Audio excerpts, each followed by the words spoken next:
everybody, we are back, and I know it's been a while. It's been, over a month that the engine was at the machine shop, and, well, they didn't do a whole lot because they don't do many imports. So, what have we done in the meantime? Well, basically, they had the engine long enough to polish the crank and basically check the head and see if there was any restrictions in it. Everything checked out fine. The bearings look great. The engine looks great. You know, we're talking several guys there have been doing engines for 30 plus years. All of them say the same thing.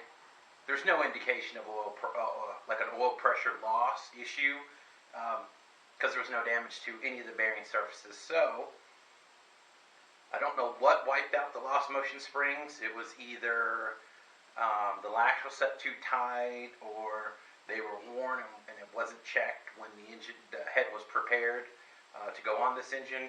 Who knows? It's just, it is what it is, so we got to make the best of it. So what have I been doing in the meantime? I've literally been going over all the parts, all of the engine.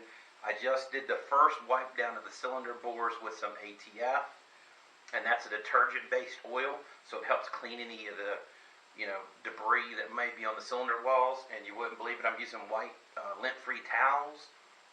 And every time I wipe it, it's just more comes out. So definitely a top tip. If you're at this stage in your engine build, make sure you wipe down the cylinders with some ATF.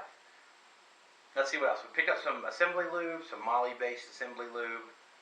I had to get a new oil pan.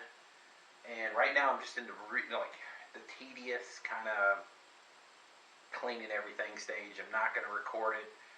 We're going to start back up once I'm assembling the engine.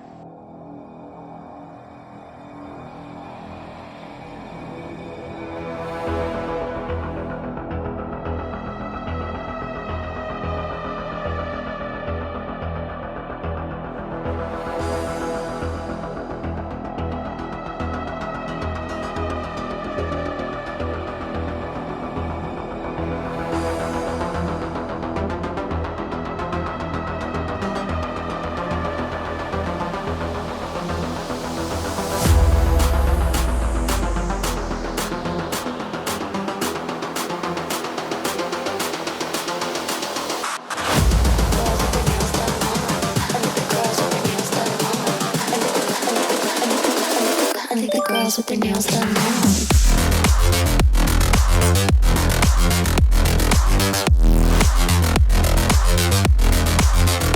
Girls with their nails done.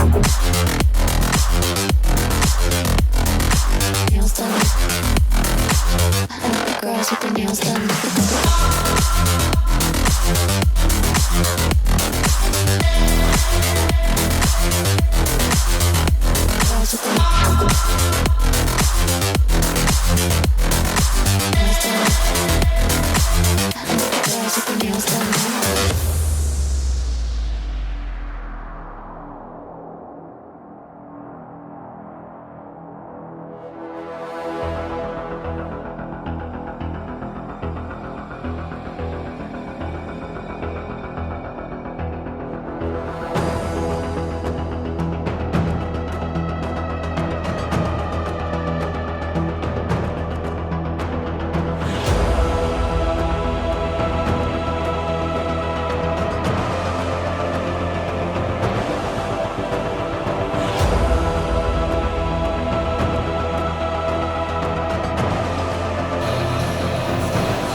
Girls with their girls with their nails done now.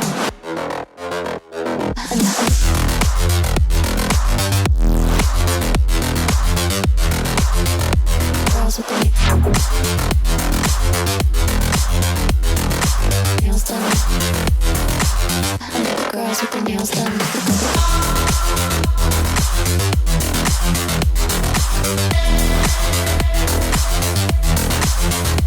Girls with their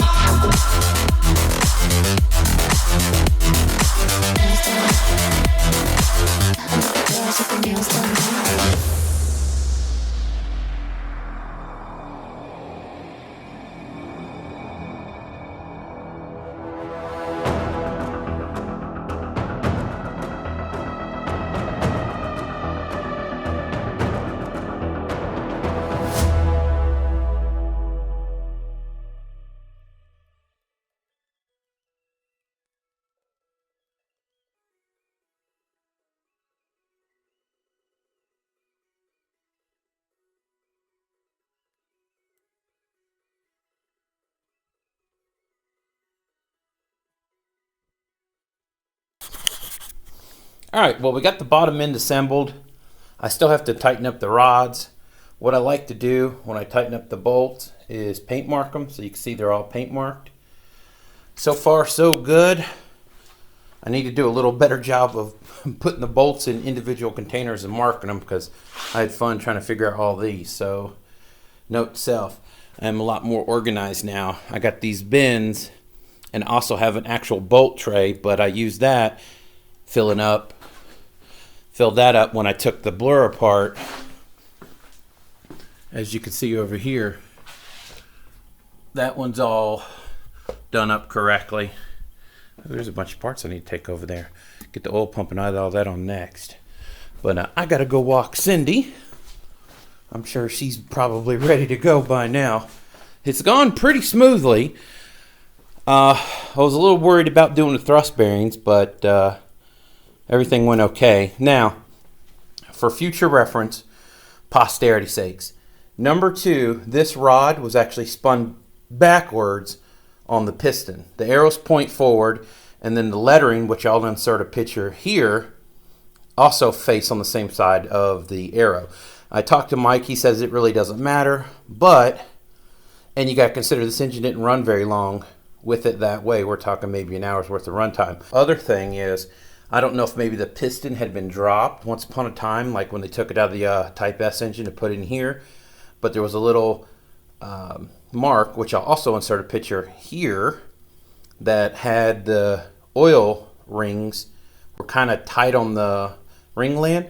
So I pulled all the rings off and took some emery cloth and cleaned out a pick and cleaned out all the carbon, and then all the rings could move freely on the ringland. So if anything happens, I suspect it's going to be number 2. I don't like how tight that wrist pin was, or the rod was on the wrist pin. It was 50% more tighter. It was 50% tighter on this rod than all the other ones. So we'll keep an eye on it and see what happens. All right, I gotta go get Cindy taken out. Back to your normally scheduled programming.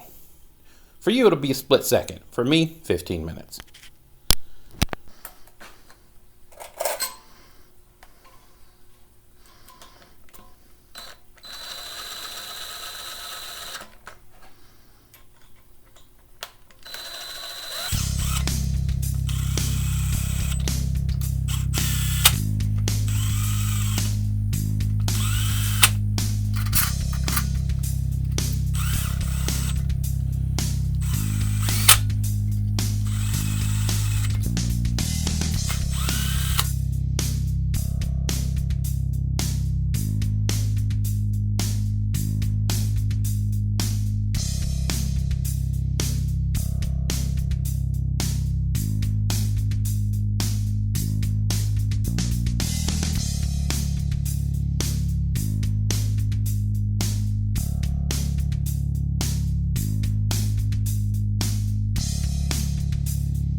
All right, well, we just got the timing offset.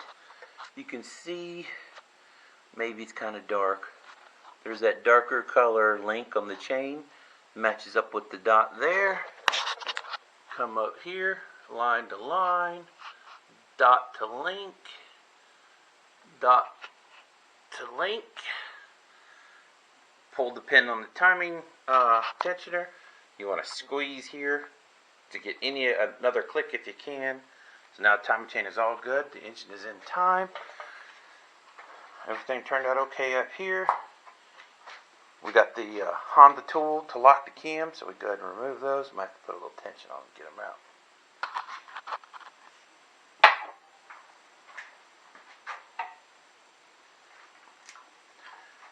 one. And there's the other one. Handy little tool. Alright. Hinges together in time. Everything is really, really lubricated. This is a fiddly bit, let me tell you. These right here have roll pins. Well, they like roll pins, but they're more like bushings in each one of these. And one of them's got a spring loaded with a cup. So it's 1 piece, 2 piece, 1, 2. Okay? And they slot. This right here, rocker, rotates on the lost motion spring down under there. I don't know if you can see it. But getting all these together and happy to where the lash adjustment doesn't catch on the valve stems. Trying to seat all these, which have dowel pins, and it wants to spread apart because of the spring-loaded cups. It all wants to spread apart.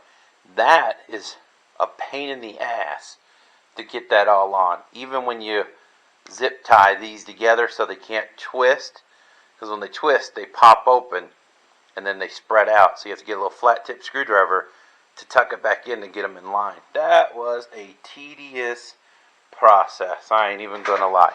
I'm not gonna be disingenuous and try to like, oh, I dropped it right on there. It's all good. You guys know I am straight as they come when it comes to, if I mess up, I tell you. You know, I like transparency in the builds. So all these are torqued down. Everything's torqued to spec. I've been really kind of cognizant on making sure that I use my torque wrench. Liberal use of the old torque wrench. So, all the guides in place. I wish we would have got a new timing tensioner. Apparently these do have a high failure rate. So, talk to B and see if he wants to replace it or not. But, man, it's coming along. Now, I've been going really slow on this. Taking my time. I'm learning the K series, so this is kind of a trial by fire kind of situation. I hope I get this right. I am still worried about the number 2 wrist pin. It's tighter than all the other 3, and that might be due in part to the rod being switched backwards. So I think I mentioned that before. The number 2, the rod and the piston have to have the arrow, which all the arrows on the Honda engine point toward the timing chain. So the pistons have arrows on them that all point toward the timing chain, which is number 1 up here in the front, right here. The rods, which I'll insert a picture here, and of the piston, you can see there's markings on the rods, and that marking has to be on the same side of the arrow of the piston, and all that faces toward the timing chain side of the engine. Number 2 was spun around backwards. I spoke to Mike about it. He said that it's a preference thing. I don't know that I agree with that, but the factory service manual says to do it that way, so I pulled the retaining clips out of the wrist pins and swapped the rod around. No big deal. It's got all new ACL race bearings in it. They're the coated ones, although I did still use a liberal dose of assembly lube on everything. The engine spins over really, really nice. Of course, there's no spark plugs in there because then we'd have compression. But you ready? Oh, it spins over so nice. Alright guys, we are back on the build. I know it's been a minute. I actually recorded this intro yesterday, downloaded all the footage off the cameras, and I don't know what I did wrong, but so let's try that again. This is take 2. Alright, we got the engine assembled yesterday to basically a long block